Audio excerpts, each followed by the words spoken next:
താത്വികമായ ഒരു അവലോകനമാണ് ഞാൻ ഉദ്ദേശിക്കുന്നത്. ഒന്ന്, വിഘടനവാദികളും പ്രതിക്രിയാവാദികളും പ്രഥമദൃഷ്ട്യ അകൽച്ചയിലായിരുന്നെങ്കിലും അവർക്കിടയിലുള്ള അന്തർധാര സജീവമായിരുന്നു എന്ന് വേണം കരുതാൻ. ഒന്ന്, ബൂർഷ്വാസികളും തക്കം പാർത്തിരിക്കുകയായിരുന്നു. അങ്ങനെയാണ് തെരഞ്ഞെടുപ്പ് നമുക്ക് പ്രതികൂലമായി ഭവിച്ചത്. അതാണ് പ്രശ്നം. മനസ്സിലായില്ല. അതായത് വർഗാധിപത്യവും കൊളോണിയലിസ്റ്റ് ചിന്താസരണികളും റാഡിക്കലായിട്ടുള്ള ഒരു മാറ്റമല്ല. നീണ്ട 17 വർഷങ്ങൾക്ക് ശേഷമാണ് SFI എന്നുള്ള വിദ്യാർത്ഥി പ്രസ്ഥാനം ഇന്ത്യയിലൊട്ടാകെ ഉണ്ടെങ്കിലും നമ്മുടെ ഈ MES എന്നുള്ള ഈ MES SFI അധികാരത്തിൽ വളരെ സന്തോഷമുണ്ട്. ഞങ്ങൾ കൂട്ടം കൂടിയിരുന്ന് ഒരുപാട് സ്വപ്നങ്ങൾ കാണാറുണ്ട്. ഇങ്ങനെ ഒരു പരിപാടി കൊണ്ടുവരണം, അല്ലെങ്കിൽ ഇങ്ങനെ കാര്യങ്ങൾ ചെയ്യണം, അല്ലെങ്കിൽ ഇതിനെതിരെ പ്രതികരിക്കണം, ഈ ഒരു തരത്തിലാവണം ഞങ്ങളുടെ പ്രതികരണം എന്നുള്ളത്. പക്ഷെ അതിനൊക്കെ ചെയ്യാനുള്ളൊരു പ്ലാറ്റ്ഫോം ഞങ്ങൾക്ക് ഈ ഒരു SFI എന്നുള്ള ഒരു യൂണിയൻ ഞങ്ങൾക്ക് ഒരുക്കി തരികയാണ്. അത് ഞങ്ങൾ ചെയ്യുന്നതായിരിക്കും ഈ കോളേജിൽ ബെസ്റ്റ് എന്ന് ഞങ്ങൾക്കൊരു സ്വകാര്യ അഹങ്കാരം കൂടി ഇത്.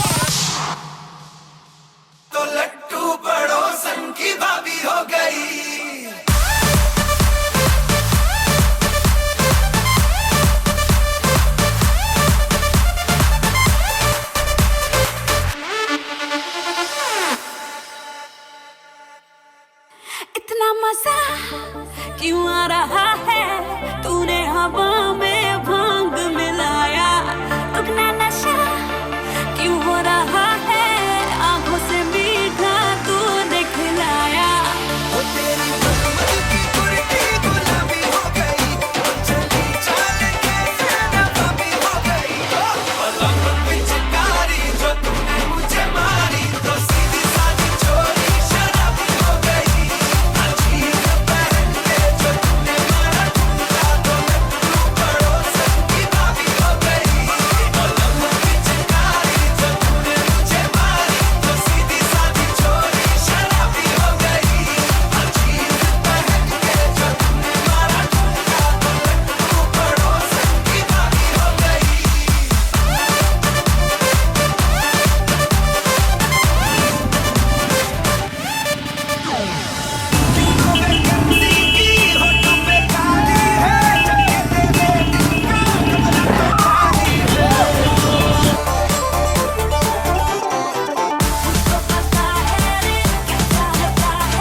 എന്തായിരുന്നു ഒരു ലഹള?